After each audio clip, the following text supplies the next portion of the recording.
tin din lui pha elim hung hi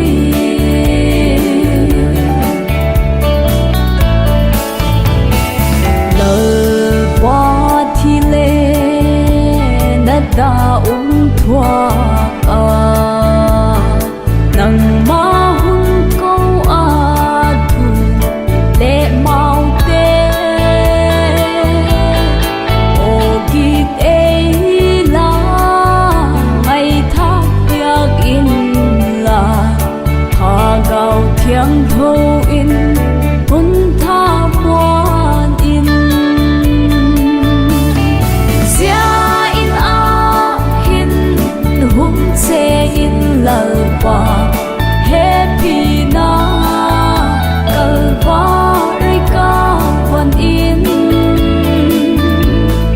la ko swam han lo te hi hun thwa in mitin din lui pha elim hung hi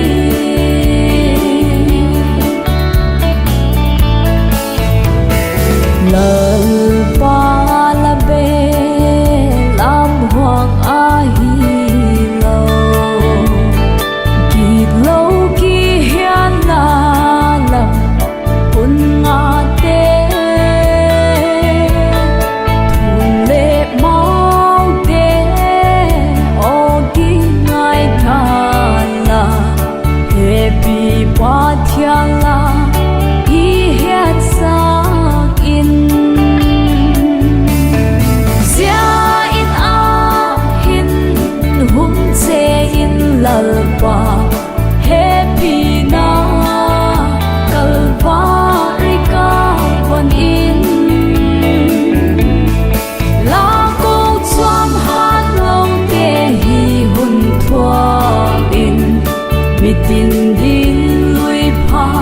elim hung hi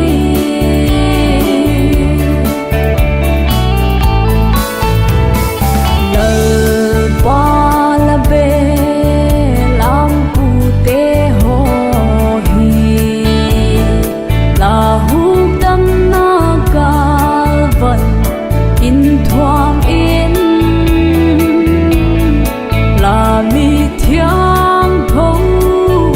te ho hi phat na thua bin tha gao mang te pui dok ti zia in a hin hum se in lal pa happy na kalvari ka van in la ko swam han lo te hi hun thwa in mitin din lui pha elim